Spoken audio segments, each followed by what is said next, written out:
오래된 광고 중에 침대는 가구가 아닙니다. 침대는 과학입니다. 라는 광고가 있었습니다. 이 광고 기억나시는 분들이 있을 것 같습니다. 이 광고 문구가 얼마나 강렬했는지 이 광고 회사는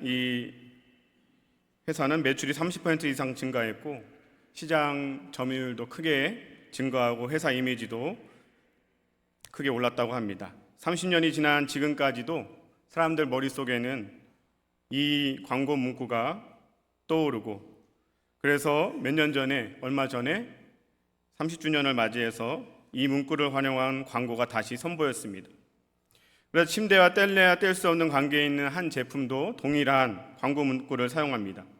바늘 가는데 실 가듯이 침대와 함께 잠자리에 필수인 이 베개도 과학입니다 라는 광고 문구를 이 베개 회사들이 사용하기 시작했고, 이 광고 전략 역시 크게 성공하게 됩니다. 침대만큼은 아니지만 베개도 과학적으로 골라야 한다라는 이 마케팅 전략이 상당히 성공했습니다. 그렇다면 침대와 베개가 과학이라고 이렇게 홍보하는 이 전략이 어떻게 사람들의 관심을 끌게 되었을까요? 여러 가지 이유가 있겠지만 단순히 가구나 침구류 정도로 인식되던 이 침대와 베개를 내 몸의 건강을 고려한 기능성 제품으로 인식하게 만들었다는 것입니다. 단순히 목수나 엔지니어가 그냥 디자인만 잘 꾸며서 만드는 그런 침대와 베개가 아니라 전문 과학자들이 수면과 인체를 연구해서 수면공학과 인체공학에 적합화된 그런 제품을 만든다는 사실이 사람들에게 어필이 된 것입니다. 그래서 소비자들에게 여러분의 소중한 몸, 건강하고 편안한 잠자리로 보살펴 드리겠습니다 라는 인식을 주게 된 것입니다. 여러분들은 지난 밤 편안하게 주무셨는지요? 여러분들이 누웠던 침대와 베개가 아침에 일어났을 때 와, 상쾌하다, 편안히 잘 잤다 라고 느낄 정도로 그런 잠자리를 제공해 주었는지요? 그런데 침대와 이 베개가 아무리 인체공학과 이 수면공학을 적용해서 좋은 제품을 만들었다고 하더라도 꼭 잠을 잘 자는 것은 아닌 것 같습니다. 잠을 잘 잤느냐 못 잤느냐는 우리 마음의 상태가 결정하기 때문이라는 것을 우리는 우리의 인생을 통해 잘 알고 있습니다. 아무리 구름에 떠다니는 듯한 그런 베개를 베고 누워 있을지라도 내 마음에 불안이 있고 근심이 있고 두려움이 있으면 우리는 잠자리를 설치게 되고 불면증에 시달리기까지 합니다. 특별히 요즘과 같이 정말 불확성성이 증가하고 경쟁이 심한 시대에 야곱이 에서에게 쫓기듯이 뭔가 쫓기는 듯한 삶을 살면서 정신없이 살면서 그렇게 스트레스에 시달리는 시대에 우리는 편안한 잠을 자기가 쉽지 않습니다.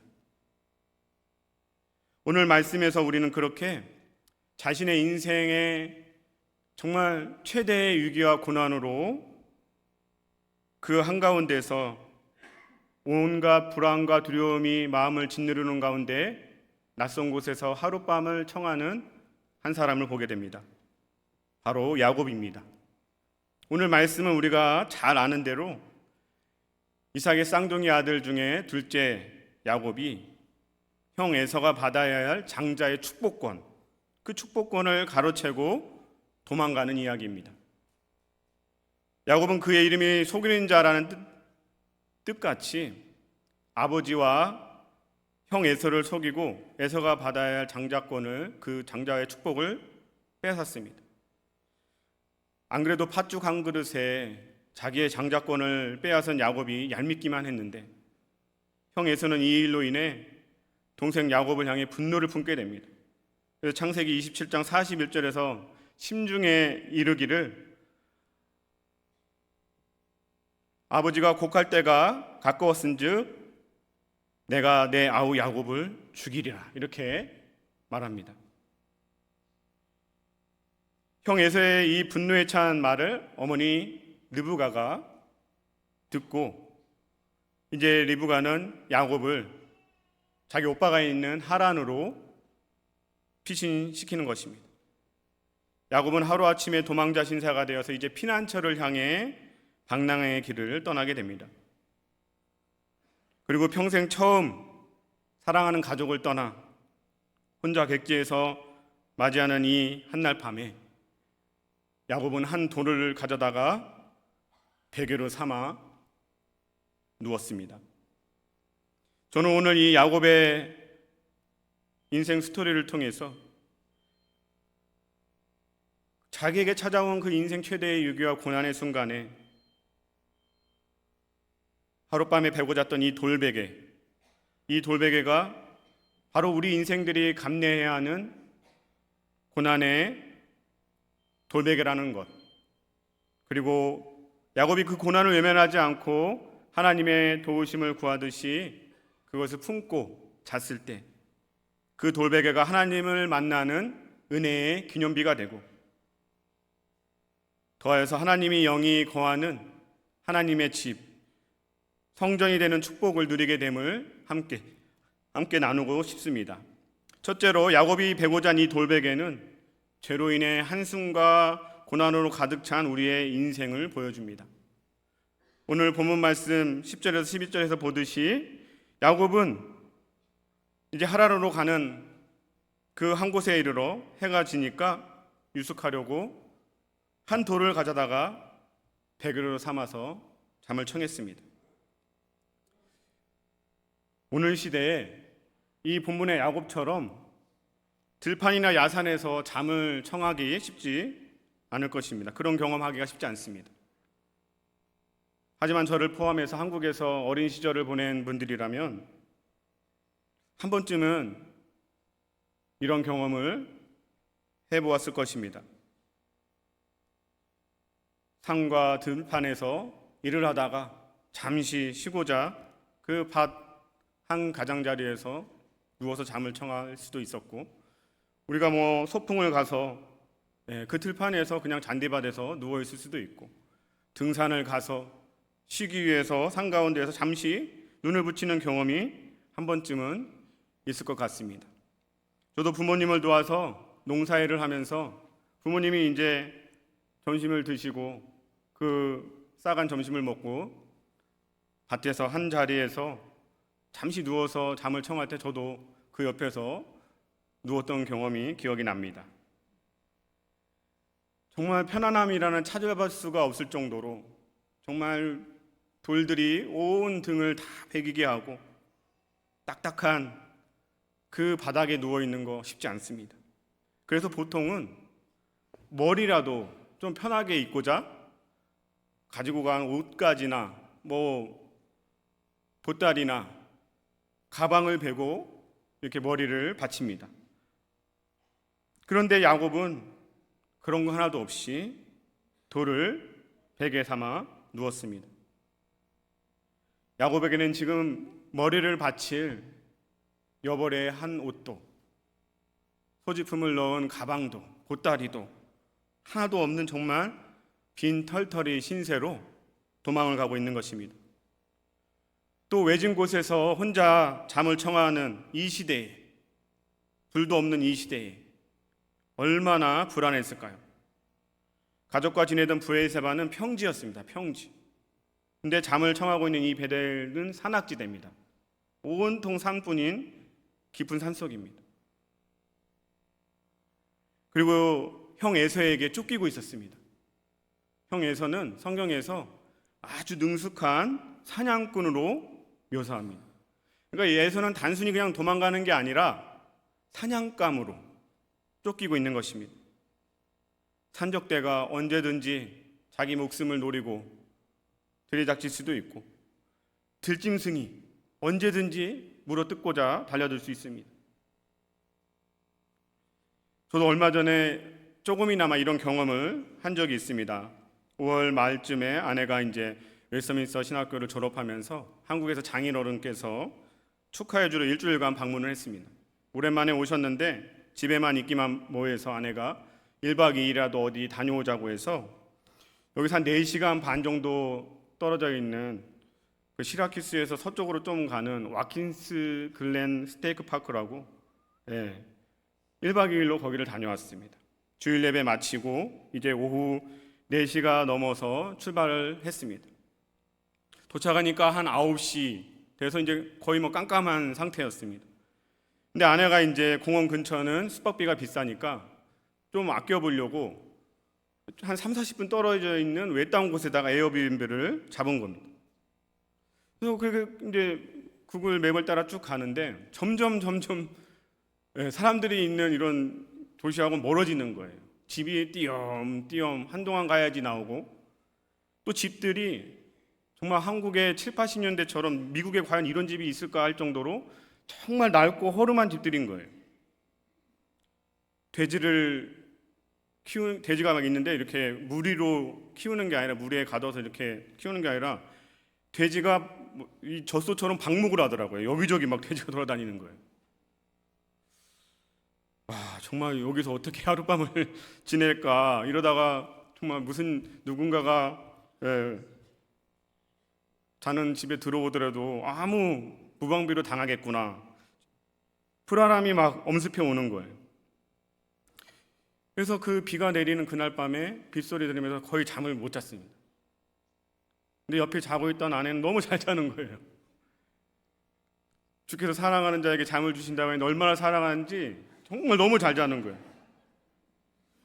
그래서 나라도 가족을 지키자라는 마음으로 그 빗소리 들으면서 정말 하룻밤을 거의 지샜습니다. 막 불안함과 두려움이 엄습해 오니까 나도 모르게 그렇게 되는 거예요. 그래서 그날 아침에 그 에어비앤비를 나오면서 그냥 아내에게 조용히 한마디 했습니다. 아마 아버님이 안 계셨으면 그냥 집에 가자고 했을 거라고. 그 정도로 우리에게 이 불안함이 한번 엄습해 오면은 우리가 통제 못할 때가 많이 있다는 것입니다. 야곱이 지금 그 혼자 산속에서 칠흑 같은 어둠 가운데 돌을 베고 잠을 청하고 있습니다. 이 칠흑 같은 어둠은 한 치 앞도 내다볼 수 없는 불안하고 불확실한 야곱의 현재이고 미래인 것입니다. 야곱의 그 머리를 적시는 산속의 이슬들은 야곱의 눈에 흐르는 그 눈물이 되었을 것입니다. 그리고 야곱이 지금 마주한 이 현실을 가장 적나라하게 보여주는 게 바로 야곱이 베고자 한 이 돌베개입니다. 산속에 가보면 여기저기 널린 게 돌입니다. 이 돌은 딱딱하고 모나고 무겁고, 또 바위같이 어느 정도 큰 돌은 세월이 지나도 변하지도 않습니다. 우리가 일반적으로 인생에서 이 돌이 가리키는 상징, 돌이 의미하는 바도 나의 앞길을 가로막는 어떤 장애물, 내 마음을 짓누르는 무거운 짐, 편안하고 그리고 쉬는 것과는 거리가 멀고 계속해서 땀을 흘려서 골라내야 되는 척박한 그 돌밭처럼 열악한 환경을 의미합니다. 야곱이 그렇게 자신의 주변에 널려있는 이 돌들을 보고 그 돌을 하나를 베개로 삼고 자면서 과연 무슨 생각을 했을까요? 아마 지금 자기가 여기까지 오게 한 그 지난날의 과오들이 생각났을 것입니다.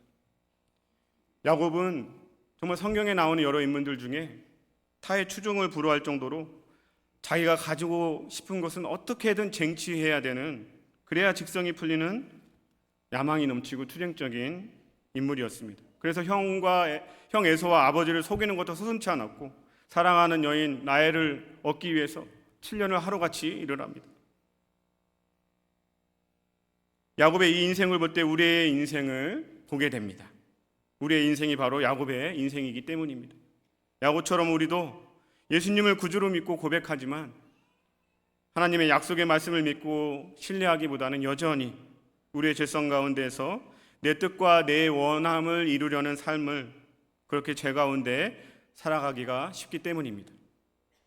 그래서 하나님께서는 야곱처럼 우리를 낮추시는데 우리 인생에서 고난의 그 돌베개를 허락하시는 것입니다. 하지만 우리가 기억해야 될 것은 지금 하나님께서 단순히 야곱을 벌 주시려고, 징계하려고, 다스리려고 이 고난을 허락하는 게 아니라는 것입니다. 하나님께서는 야곱이 살아계신 하나님을 만나고 변화될 수 있도록, 새로운 인생을 살 수 있도록 여기까지 인도하신 것입니다. 야곱이 아무것도 가진 것 없이 그렇게 빈 털터리가 되어서 돌을 베개로 삼고 이제 하나님을 만나는 것처럼 우리 인생도 우리가 쥐고 있는 것들, 우리가 아직까지 의지하고 놓지 못하는 것들, 그런 것들 다 주님 앞에 내려놓고 호련단신 하나님 앞에 설 때 우리가 하나님을 만날 수 있는 줄 믿습니다.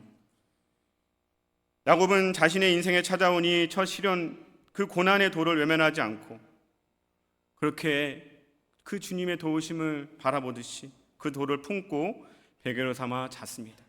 우리가 뒤에 이야기에서 보듯이 이 야곱이 베고 잔 도개는 정말 그냥 조그만 어떤 돌이 아니라 기둥으로 세웠다고 합니다.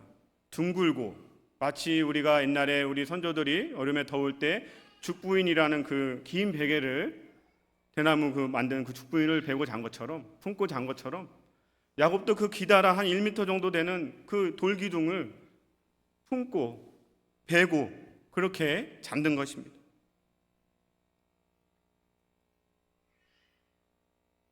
그래서 이 돌기둥을 베개로, 그렇게 큰 돌기둥의 돌을 베개로 잤다는 것은 그 고난 앞에서 원망하고 불평하는 것이 아니라 나를 만나달라고, 나를 살려달라고 간절히 애원하듯이 기도한 것이라고 할 수 있습니다.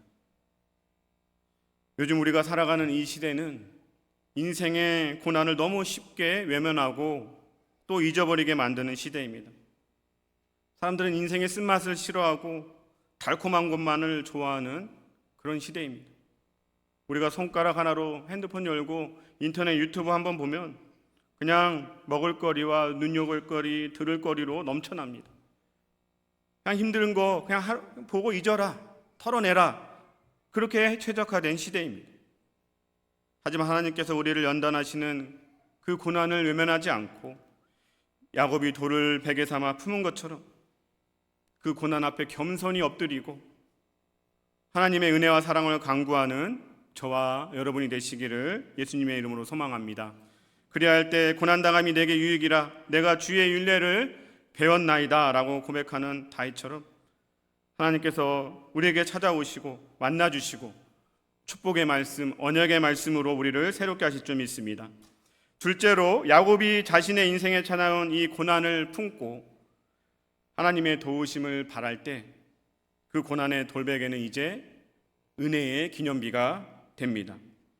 오늘 본문 말씀에서 야곱이 인생에 찾아온 그 고난의 돌베개를 품고 잠들었을 때 하나님께서 야곱을 찾아오십니다. 12절에서 말씀을 보시면 야곱이 꾼 꿈에서 사닥다리를 봤는데 그 꼭대기는 하늘에 닿았고 하늘의 사자들이 그 위에서 오르락내리락 한다고 말씀합니다. 또 13절에서 15절까지는 여호와 하나님께서 그 위에 서서, 그러니까 사닥다리 위에 서서 아브라함과 이삭과 맺은 그 언약을 따라서 야곱을 언약의 계승자로 인정하시고 축복하고 있습니다. 그래서 잠에서 깨어난 야곱은 이제 16절 17절에서 이르기를 여호와께서 과연 여기 계시거늘 내가 알지 못하였도다. 이에 두려워하여 이르되 두렵도다 이곳이여 이것은 다 다름 아닌 하나님의 집이요 이는 하늘의 문이로다. 이렇게 하면서 그리고 그 베개를 삼았던 돌을 가져다가 기둥으로 세우고 기름을 붓게 됩니다. 우리가 여기서 야곱이 꿈에서 그 하나님의 축복을 받고 깬 후에 베개로 삼았던 돌을 가져다가 기름을 부은 것에 한번 주목해 보고 싶습니다. 야곱은 왜 베고 잤던 돌을 기둥으로 세우고 또 기름을 부었을까요? 우리는 오늘 이 본문의 말씀에서 이 장면에서 예수 그리스도의 그 모습을 많이 떠오르게 합니다. 우리가 잘 알듯이 예수 그리스도 할 때 그 그리스도는 기름 부은 자라는 뜻입니다. 야곱이 기름 부은 그 돌은 인류를 구원할 메시아로서 기름 부은 왕 예수 그리스도를 생각나게 합니다.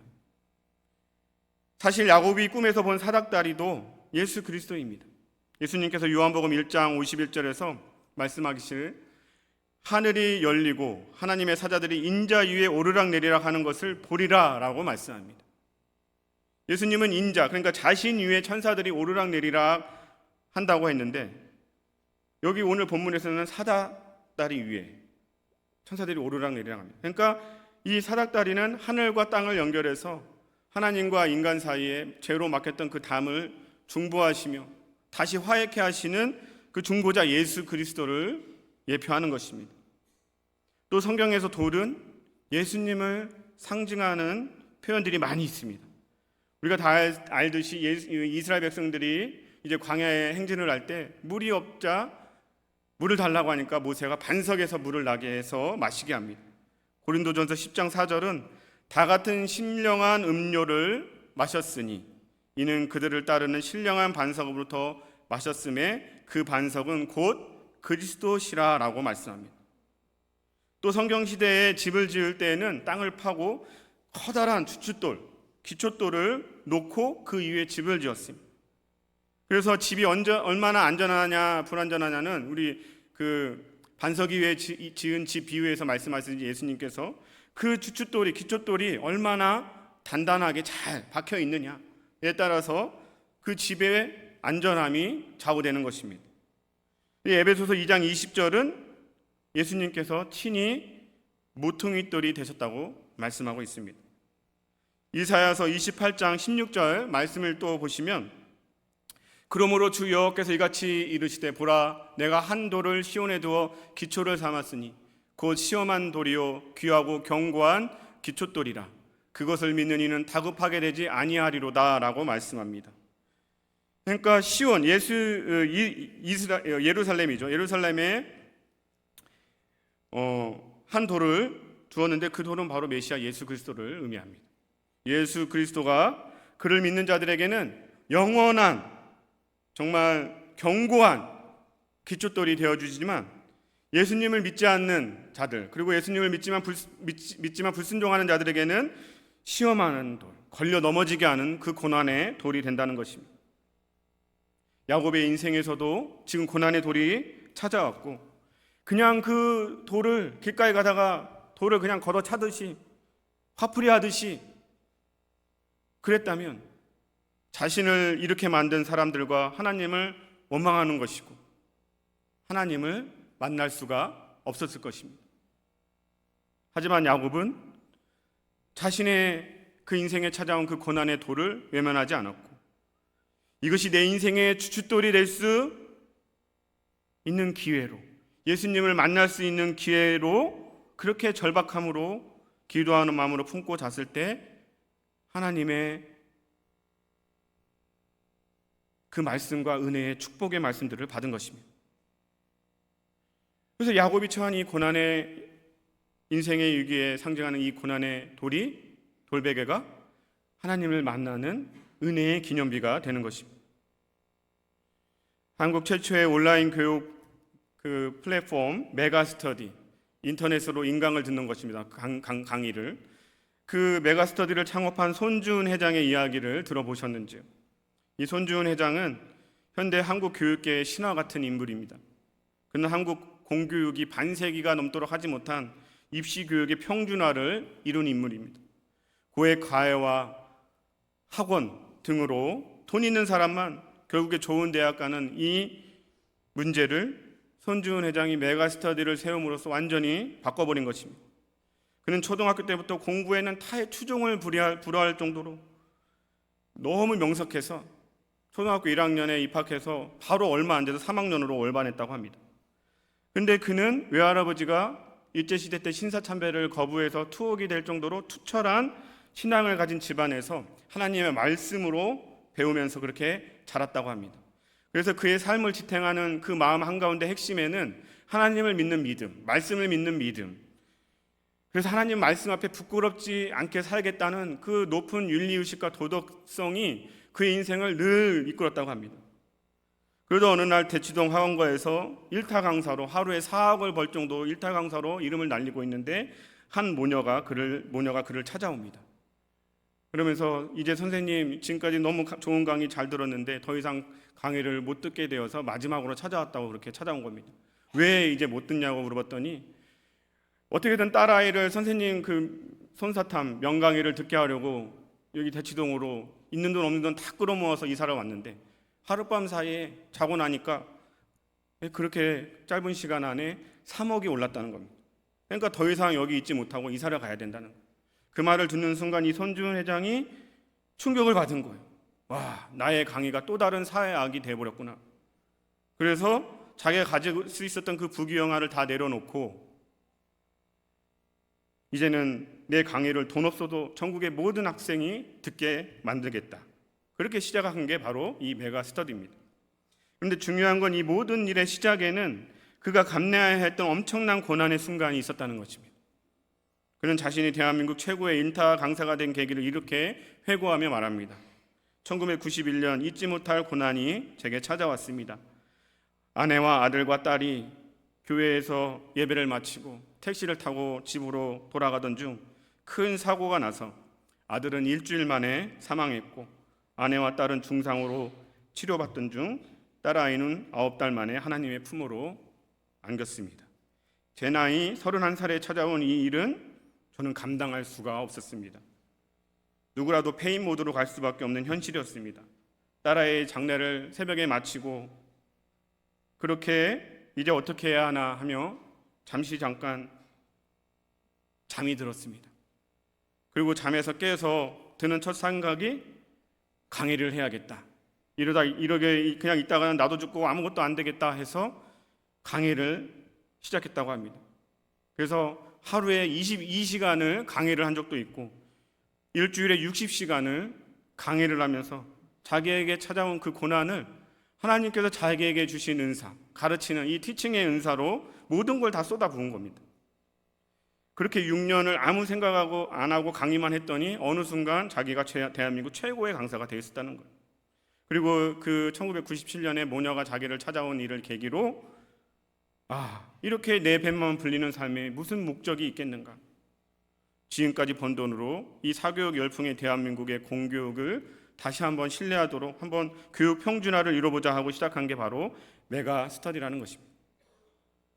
하나님께서는 이 손준 회장이 한 해에 아들과 딸을 잃고 아내도 혼수 상태에서 겨우 깨어나는 그 극한 고난의 시간을 허락했지만 그는 결코 좌절하지 않고 하나님께서 자기에게 주신 은사, 그 공부의 은사로, 강의의 은사로 슬픔을 이겨내고 한국 교육계의 전설과 같은 인물이 된 것입니다. 그는 지금도 여러 집회를 돌아다니며 청년들에게 너의 청년의 때의 창조들을 기억하라 라고 자신의 경험을 들려주면서 삶에 지친 그 청년들에게 꿈을 불어넣고 있다고 합니다. 하나님께서는 우리가 겪는 인생의 모든 고난과 위기 가운데 피할 길을 준비하시고 우리가 하나님께 나오기를 기다리시고 결국 우리를 만나주시고 회복시켜 주십니다. 그 하나님만을 소망하며 내 인생의 고난의 돌베개로 하나님을 만나는 은혜의 기념비로 세워가는 저와 여러분이 되시기를 예수님의 이름으로 소망합니다. 마지막으로 야곱이 그렇게 자신의 고난의 돌베개를 품고 하나님을 만나는 은혜의 기념비로 세웠을 때 이제 그 돌은 하나님의 영이 거하시는 하나님의 집이 됩니다. 야곱은 고난의 시기에 자신을 찾아와 만나준 그 하나님의 은혜에 감사하며 20절에서 22절 말씀에서 서원을 합니다. 야곱이 서원하여 이르되 하나님이 나와 함께 계셔서 내가 가는 이 길에서 나를 지키시고 먹을 떡과 입을 옷을 주시어 내가 평안히 아버지 집으로 돌아가게 하시오면 여호와께서 나의 하나님이 되실 것이요 내가 기둥으로 세운 이 돌이 하나님의 집이 될 것이요 하나님께서 내게 주신 모든 것에서 10분의 1을 내가 반드시 하나님께 드리겠나이다 하였더라 라고 말씀합니다.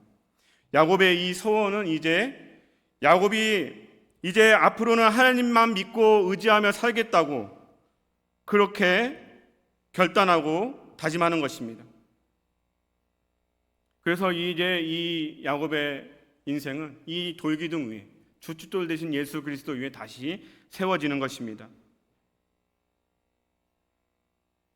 야곱이 베고 잤던 그 돌기둥은 수평으로 그냥 누워 있었습니다. 이 수평으로 길게 놓인 이 돌이 이 땅의 것에 집착하며 살아가는 우리의 인생들입니다. 다람쥐 쳇바퀴 마냥 아무리 힘을 써봐도 그냥 이 땅에서만 뒹굴 뿐입니다. 하나님을 믿으면서도 그 하나님을 믿고 예배하는 삶이 어떤 삶인지 모르고 그냥 매일 죄 가운데 반복돼서 그래서 고달플 수밖에 없는 인생이 수평의 땅에 놓인 돌기둥입니다. 하지만 그 돌이 이제 세워졌을 때 반석 위에 지은 집처럼 야곱의 인생은 이제 그 위에 하나님만을 바라보고 우리의 시선을 하늘로 향하고 그렇게 하나님을 만나고 하나님과 동행하며 하나님의 인도하심을 보호하심을 받는 인생이 되는 것입니다. 야곱이 고난의 돌베개가 하나님을 만나는 장소가 되었고 그 돌은 이제 우리의 인생에 다시 세워지는 하나님의 집이 된 것입니다.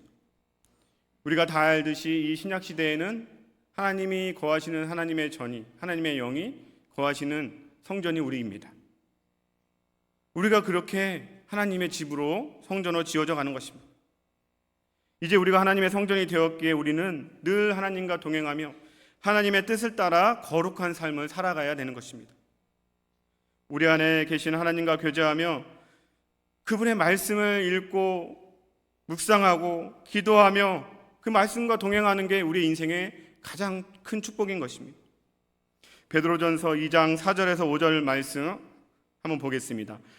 사람에게는 버림받았으나 하나님께는 택하심을 입은 보배로운 산돌이신 예수께 나아가 너희도 산돌같이 신령한 집으로 세워지고 예수 그리스도로 말미암아 하나님이 기쁘게 받으실 신령한 제사를 드릴 거룩한 제사장이 될지니라. 아멘. 우리는 이제 하나님의 집이 되어서 거룩한 제사장으로 살아가는 것입니다. 거룩한 제사장은 산속 깊이 들어가서 그냥 돛 닦듯이 기도하는 게 아닙니다. 우리가 세상 사람들과 구별되는 것입니다. 세상 사람들이 하는 것들, 즐기는 것들, 그 멸망의 문으로 따라가는 것이 아니라 이 세대를 본받지 아니하고 오직 마음을 새롭게 함으로 변화를 받아서 하나님의 온전하시고 기쁘시고 선하신 뜻을 그 좁은 문을 따라가는 것입니다. 이제 말씀을 마무리하려고 합니다. 우리 이민교회 성도님들은 공통적으로 다 야곱처럼 그 인생의 험난함을 그 돌베개를 다 경험했습니다. 야곱이 형 에서에게 쫓겨 불안과 두려움에 자던 그날 밤 우리는 그 각양각색으로 조국을 떠나 이 머나먼 미국 땅에 와서 자던 그 첫날 밤 이미 다 경험했습니다. 그리고 여기까지 인도하신 하나님의 은혜로 야곱처럼 그 고난의 돌베개가 하나님의 은혜가 되는 그 기념비가 되는 것을 경험했고 이제는 우리 안에 하나님이 영이 거하는 성전으로 우리 영생교회로 여기 다 모여 있습니다. 그런데 우리 이민교회 성도분들이 하나님의 그 성전이 되어서 거룩한 제사장으로 살아가지 못하게 하는 치명적인 유혹이 하나 있습니다. 그것은 이만하면 됐다라는 것입니다. 지금까지 그렇게 힘들고 고달픈 삶 살았는데 이제 좀 편안하게 살아도 되지 않겠나? 하나님 말씀 지키면서 아둥바둥 재미없게 살지 말고 남들처럼 이제 좀 즐길 거 즐기면서 살아도 되지 않겠니? 사단이 우리를 이렇게 유혹합니다. 하지만 야곱의 아들로 야곱의 축복을 받았던 그 요셉을 우리가 기억해야 될 것입니다. 요셉이 형들의 미움을 받아 애굽에 팔려왔을 때 그의 삶은 정말 야곱의 돌베개처럼 고난과 슬픔의 삶이었습니다. 그래도 하나님께서 함께 하셨고 하나님의 도우심으로 보디발의 그 친위장 보디발의 가정 총무가 되었습니다. 요셉에게는 이제 지난날의 아픔을 잊고 그래도 좀 이제 살만한 상황이 되었는데 느닷없이 보디발의 아내가 자기와 동침하자고 날마다 요셉을 유혹합니다. 요셉이 그 보디발의 아내의 청을 그냥 눈 한번 딱 감고 응해줬으면 요셉은 자기 앞에 또다시 찾아올 그 옥살이 고난의 시간을 모면할 수 있었을 것입니다. 어떻게 여기까지 온 인생입니까? 그냥 모른 척하고 한번 딱 응해줬으면. 근데 요셉은 하나님 앞에 내가 어찌 큰 악을 행하여 죄를 지을 수 있나이까 고백하며 하나님 앞에 그 거룩을 지켰습니다.